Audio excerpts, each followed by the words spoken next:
मैं आज जिला हिसार के गांव मिर्चपुर की भगत सिंह इंटरनेशनल कुश्ती एकेडमी में आया हूँ। कोच साहब अजय डांडा जी से आज बात करेंगे इस कुश्ती एकेडमी की क्या विशेषता है। मैंने आपको हर पुस्तक में और जब भी मैं आपको बताता हूँ उस जगह की कोई न कोई विशेषता मैं आपको बताता हूँ। ये ऐसी कुश्ती एकेडमी है जहाँ पर हरियाणा के हर जिले के पहलवान आपको मिलेंगे। और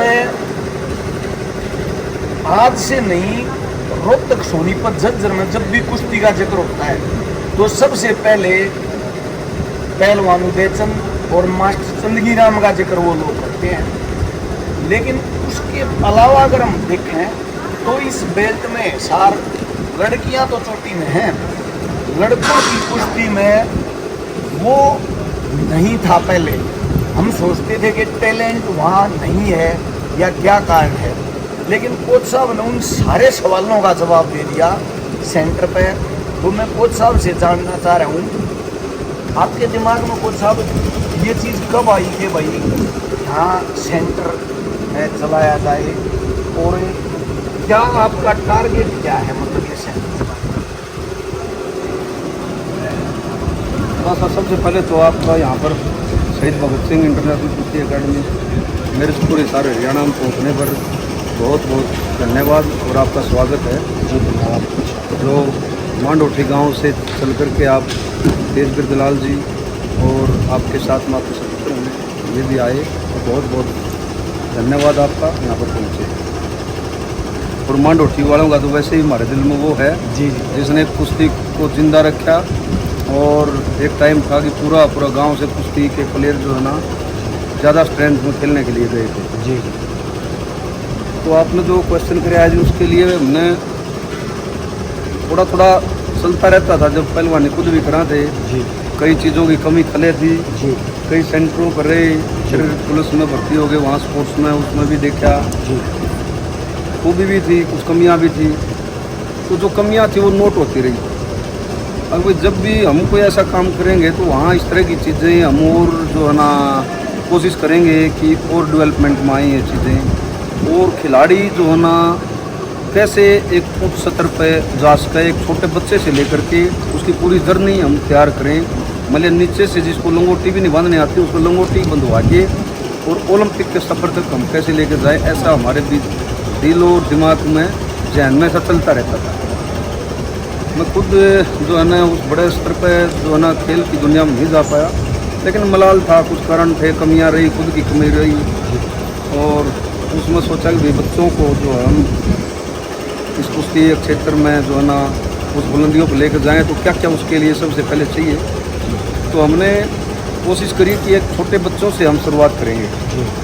जो हमने 2012 के अंदर यहाँ मिर्चपुर गाँव में एक साथी के जगह पे जहाँ पर आर्ट ऑफ लिविंग का और उसका ये अपना सेंटर चला रखा था, जिसमें खुद मेडिटेशन वगैरह साधना करते थे। तो भाई गए हुए थे बाहर कहीं, तो मैंने उससे बात करी, वो भाई हमने ऐसे ऐसे करना है। तो जय भगवान डॉक्टर जी से बात करके साथ में हमने वहाँ पर शुरुआत करी। और 3-4 बच्चों से हमने जो है ना, एक कमरा था, एक रसोई थी और सरसों की फसल लगी हुई थी। तो कई साथियों ने पता चल गया कि वहाँ इस तरह का मोमेंट ये करेंगे, तो वहीं पर आकर के हमारे से मिलना शुरू कर दिया लोगों ने कि हम अपने बच्चों को जो है ना आप लोगों के पास करवाना था।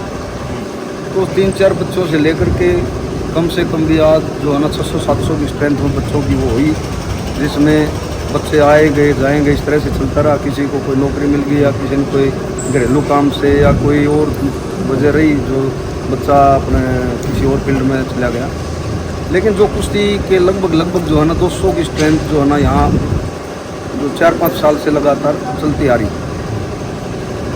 तो इसका एक ही कारण है कि हर साल के जो है ना फ्रेश बच्चे हम 20-25 बच्चों को लेते हैं और उनको शुरुआत करवा करके लेके चलते हैं। और वो जो है ना एक तो उनका लंबा टाइम मिल जाता है हमारे वो काम करने का, और फिर उन बच्चों में पता चल जाता कौन सा बच्चा किस लेवल पर जाने का। तो उसी तरीके से जो है ना उस बच्चों को टैकल किया जाता है। अब भाई जो ओलंपिक की तरफ जाने वाला बच्चा है उसको हम कोशिश करें कि भैया उस जगह पर जाए जिसका हकदार है। और बीच में थोड़ा सा जो ये त्रुटियां आ जाती हैं, कहीं नौकरी की आ जाओ है, कहीं और आ जाओ कोई चीज़ें, जिससे फिर थोड़ा सा तालमेल जो है ना एक हमारा और उसके बीच का एक थोड़ा सा बिगड़ जाता है जी। अगर वो भी तालमेल रहे। क्योंकि जो बच्चा जिस सेंटर पर बचपन से करता रहा है, अगर नौकरी जो लग गए बच्चे और वो भी उसी चीज़ को प्रायोरिटी दे बच्चे को, भाई आप कहाँ करना चाहते हैं, आपका बच्चा रिजल्ट कैसे आ सकता है जहाँ पर, तो उसी जगह पर अगर बच्चा रहे तो मैं चाहता हूँ, समझता हूँ कि वो जो देश में ओलंपिक में ज़्यादा से ज़्यादा मेडल ले सकते हैं। क्योंकि जो आज मोदी जी ने एक खेल के ऊपर 2036 में ओलंपिक का विज़न रखा है और उसके लिए जो एक नया पास किया है एजेंडा, भाई खेल को ओलंपिक में हम ज़्यादा से ज़्यादा मेडल किस तरह हम जो 5-4 देशों में कैसे शुमार हो सकते हैं, तो उसमें एक हमारा भी एक सुझाव है, सीधा डायरेक्ट मोदी जी की तरफ ही है जी कि जो बच्चा जिस स्टेशन पे 10-12 साल लगातार बचपन से करता रहा है, अगर उसके बाद उसको नौकरी मिल जाती है और वो नौकरी के बावजूद भी उस बच्चे को उसी सेंटर पर अगर इच्छा है बच्चे की रहने की, उसी पर रखा जाए। उसके डिपार्टमेंट वाले जो है ना उसकी चीज़ें नोट करवाते रहें। आजकल तो सब कुछ है, ये कैमरे ऑनलाइन हैं या सब कुछ फ़ोन से हैं, जो एक टाई अप डिपार्टमेंट से भी डायरेक्टली हो सकता है। मतलब उसको सेंटर पर छोड़ दिया जाए ताकि वो और अच्छा करे, क्योंकि उस कोच और उस बच्चे का जो है ना तालमेल बचपन से होके आया है जी और उसको पता है कि भाई इसकी चीज़ें जो है ना कौन सी जुड़ के ये किसी उस मुकाम पर आसानी से जा सकती है। तो ये एक बहुत बड़ी एक खाई आती है बीच में, जो बच्चा रहना चाहता है अपने स्टेशन पे और डिपार्टमेंट चाहता है कि भी ये जो है ना अपने इसमें आए, मतलब उसको वहीं छोड़ा। हाँ। तो सर एक मुझे जो एक बहुत ही ज़बरदस्त एक आपके सेंटर की जो बात लगी, पूरे हिंदुस्तान में मैं लगभग हर एक सेंटर पर कुश्ती केंद्र पर गया हुआ, आपके कुश्ती केंद्र पर लगभग 30-35 पहलवान ऐसे हैं जो इंटरेस्ट लेते हैं। इससे ये सिद्ध होता है कि आपका कुश्ती के साथ साथ शिक्षा पर खास ध्यान है। तो इस बारे में आप कुछ बताओगे? इसका एक तो ये है जैसे कोई बच्चा है, ये रेसलिंग थोड़ा सा हार्ड गेम है जी जितने भी गेम उसमें सबसे हार्ड गेम रेसलिंग है जी। और रेसलिंग में बच्चा जब गेम करता है तो उसको इंजरी का मामला थोड़ा सा ज़्यादा रहता है और गेम की वजह से और गेमों से।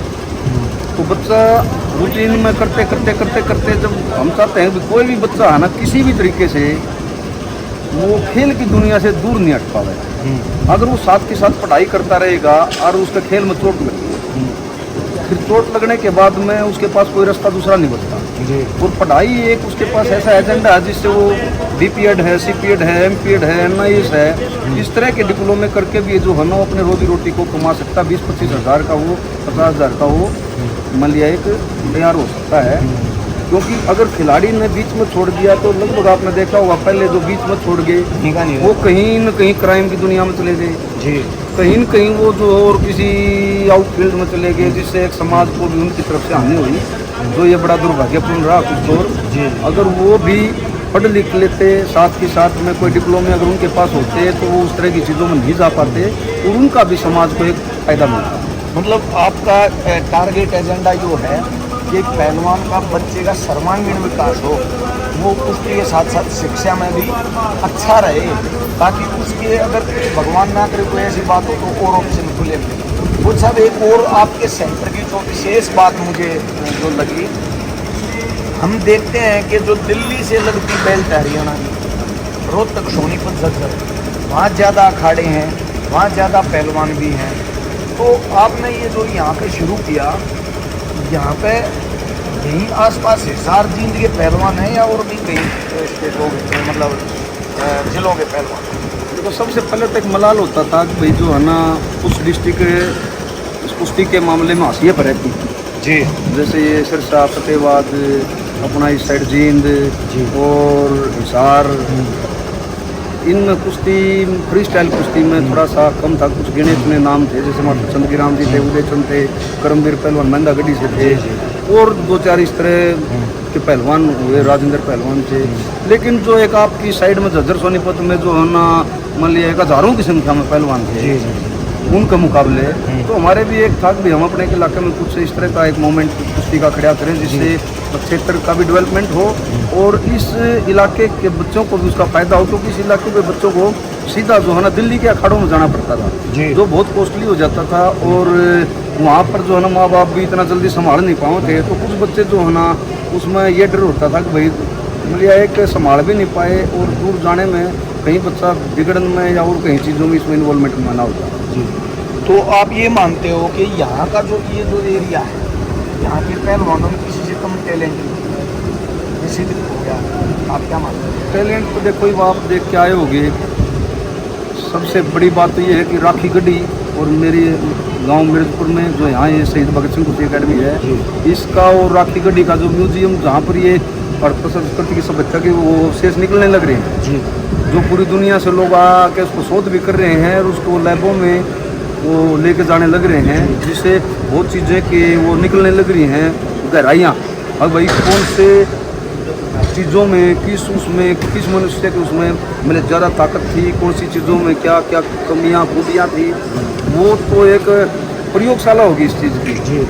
इससे ये क्षेत्र किसी भी उसमें कम तो था ही नहीं, क्योंकि सबसे पहले ये सब बच्चा यहाँ से जो 5000 पुरानी चीज़ें यहाँ से निकलने लग रही। तो यहाँ ये तो मानो मतलब भाई किसी भी इलाके से कोई कमज़ोर चीज़ हो, क्योंकि अनाज मजबूत और जो रहन सहन मजबूत और जो एक शालीनता और एक मासूमियत, वो सारी चीज़ें इस इलाके में बहुत है। लेकिन कमी थी तो सिर्फ यही थी अच्छी कोचिंग की और दृढ़ निश्चय और उसके पीछे एक पागलपन होकर काम करने की। वो आपने कोशिश करी, देखो हमने भी अपनी तरफ से, और अभी उस काम को हम भी पूरा नहीं कर पाए जो ओलंपिक में गोल्ड मेडल लाने की हमारी तमन्ना है। वो भी हो जाएगा कोच साहब, वो जरूर जिस दिन हो जाए तो हम उस दिन मान लेंगे हाँ भाई हमारा काम होगा। आप जिस दिन से आप लग रहे हो ना, जो जुनून है और जो आपका टारगेट है और उसको उस तक पहुंचने का जो आपका तरीका है, वो मुझे बहुत पसंद आया, वो जल्दी पूरा होगा। अच्छा कोच साहब, एक अभी जो आपने बताया कि यहाँ पे सभी जिलों के पहलवान, और आपने बताया पूरे देश के पहलवान हैं, मुंबई के पहलवान, दूसरे प्रदेशों के भी हैं, हरियाणा के भी, सभी जिलों के हैं। वो आपने बताया रोहतक सोनीपत झज्जर के और भी ज़्यादा और वहाँ खड़े ही बहुत हैं। तो क्या कारण है आपके पास वो बच्चे आ रहे हैं? कोई ना कोई विशेष कारण है? बस विशेष तो जी आप ढूंढो इसमें क्या है। हमारा तो काम है तो बच्चे का पूर्ण रूप से उसका विकास करना, उसके साथ ही साथ उसकी दिन रात की उसके ऊपर केयर करना और फ़ोन वगैरह से उसको दूर रखना। बच्चों के साथ में हर कॉम्पिटिशन में, चाहे देश के किसी कोने में, उनके साथ में जाना आना, उनको जैसे अपने बच्चों को रखते हैं ऐसे ही उन बच्चों को हमने कोशिश करी है रखने की। जहाँ हम रहे हैं उन्हीं बच्चों को अपने पास में रखा, चाहे हम 5 स्टार होटल में रहे हों, चाहे हम किसी उसमें धर्मशाला में रहे हैं, लेकिन अपने से उन बच्चों को दूर नहीं रखा। जो होता है कि भाई ना कोच अलग जाएंगे बच्चे अलग जाएंगे ना, हमने कोचिंग साइड में रख के उन बच्चों की तरह ही हमने कोशिश करी बच्चा होता है। भाई देखो कोच साहब की जो शालीनता है और कोच साहब का काम करने का जो तरीका है, उससे हम कह सकते हैं ये बहुत जल्द अपनी मंजिल तक पहुंचेंगे। लास्ट में मैं कोच साहब से एक पहलवानों और कोचिज के नाम एक संदेश चाहूँगा। ये पहलवानों को आप क्या कहना चाहोगे, देश के कोचिज को आप क्या कहना चाहोगे? देखो सबसे पहले तो हर खिलाड़ी का एक विजन होना चाहिए कि मैं देश के लिए क्या कर सकता हूँ जी। एक अगर आप छोटी छोटी नौकरियों के पीछे अपना टारगेट लेके चल रहे हो और आपने उसके पीछे 15 साल लगा दिए, तो आपने उस खेल से ये मानो कुछ भी नहीं प्राप्त किया। आपने बड़ा सोचना पड़ेगा और बड़ा सोचना है, उसके पीछे बड़ा करना पड़ेगा। क्योंकि नौकरी तो जो है ना एक सिपाही की, हवलदार की, वो भी ले रहे हैं जो रोड पर रनिंग करके फिजिकली फिट होके, लेकिन आपने उसका वो हो सकता है 1 साल करके इस चीज़ को भी ले लें, और आपने किसी चीज़ के पीछे 10-12 साल 15 साल लगाए, आप भी वही चीज़ ले रहे हो, तो उसमें आपके लिए सोचने वाली बात है। आपका वो एक ही कारण है कि आपने बड़ा नहीं सोचा। आप बड़ा सोचोगे तो आपके लिए बहुत रास्ते हैं। बहुत आजकल जो है ना सेंट्रल लेवल पर सरकार भी खेल के लिए अच्छा करने लग रही है, और बहुत सी कंपनियां हैं जो OJQ है, JSW है और रिलायंस है, और भी एकाधिक कंपनियां हैं जो इससे जुड़ने लग रही है, वो अच्छा करने लग रही है। खिलाड़ियों को स्पॉन्सर वगैरह करके साई भी स्पॉन्सर वगैरह कर रही हैं खिलाड़ियों के लिए। तो अगर आप बड़ा सोचोगे ओलंपिक के लिए, ओलंपिक, कॉमनवेल्थ, वर्ल्ड चैंपियनशिप, उनमें अगर आप मेडल लेते हो तो आपको वो सारी चीज़ें अपने आप आपके पास में आ जाएंगी और बड़ी आएंगी।